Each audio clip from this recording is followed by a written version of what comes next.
Renewable energy સેક્ટરમાં કામ કરતી એટા કંપની એના CSRના એક ફંડમાંથી આજે નડિયાદ જનરલ હોસ્પિટલ ખાતે લગભગ 1 કરોડ રૂપિયાના મશીનો કે જે 2 મશીનો નડિયાદ ખાતે અને એક સબ ડિવિઝનલ હોસ્પિટલ ડાકોર ખાતે સોનોગ્રાફી મશીન અને મલ્ટીમીડિયા મોનિટરિંગ ઇક્વિપમેન્ટ આજે અહીંયા આપવામાં આવ્યા છે. ત્યારે અમારા ચરોતરના ખૂબ સિનિયર આગેવાન આદરણીય પંકજભાઈના હાજરીમાં અને આદરણીય CDHO અને ડૉક્ટરના સિવિલ હોસ્પિટલના વડા ડૉક્ટર કવિતાબેન, CDHO શ્રી ધ્રુવેજી સૌની હાજરીમાં આજે એક ઋણ સ્વીકારનો કાર્યક્રમ અમે કંપની તરફથી કર્યો.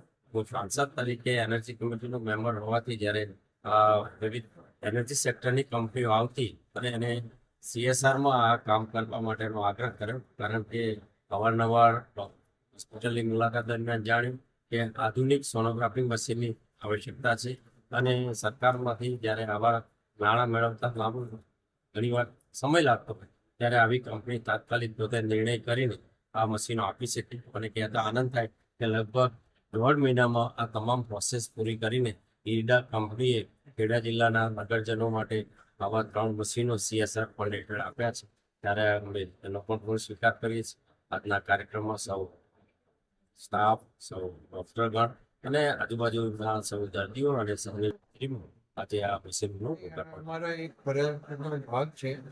ભાવનાબેન કરીને એક છોકરી કે જે ગઈકાલે એના પાલક પિતા સાથે મને સંતરામમાં મળી ગયા અને એમણે મને રજૂઆત કરી કે આ છોકરીને ડાયાબિટીસ છે અને એને વારે ઘડીએ ઇન્સ્યુલિનની જરૂર પડે છે, તો અમે કોકના કોક ડોનર શોધીને એને ઇન્સ્યુલિન અપાવતા હોતા છે.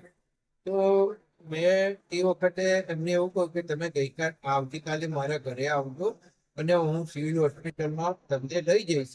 અને આજે રોગાનુજોગ અમારો અહીંયા આગળ પ્રોગ્રામ હતો. એ પ્રોગ્રામની અંદર મેં એમને અહીંયા ભારતીબેનને બોલાવી લીધા, એના પાલક પિતાને પણ બોલાવી લીધા. પણ એની ઉંમર 20 વર્ષની છે એટલે એને પાલક પિતા તરીકે જે મળવું જોઈએ મળી શકે એવું નથી.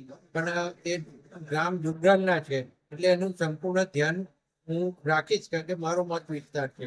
પણ આજે જ્યારે એ અહીંયા આવી છે ત્યારે મેં સિવિલમાંથી અહીંયા ડૉક્ટરોને રજૂઆત કરી કે આ છોકરીને ઇન્સ્યુલિન આપવું આપણે જરૂરી છે અને એ સરકાર દ્વારા આપવામાં આવે એવી વ્યવસ્થા થાય એવું કરવું જોઈએ. એટલે આપણે એને એ ઇન્સ્યુલિનની પેન આપીએ છીએ અને એને શીખવાડી દે છે અને એના જે લોહીની ચકાસણી કરીને કેટલા પોઈન્ટ અને કેટલા યુનિટ એને ઇન્સ્યુલિન લેવું પડશે એ બધું એને શીખવાડી દેશે.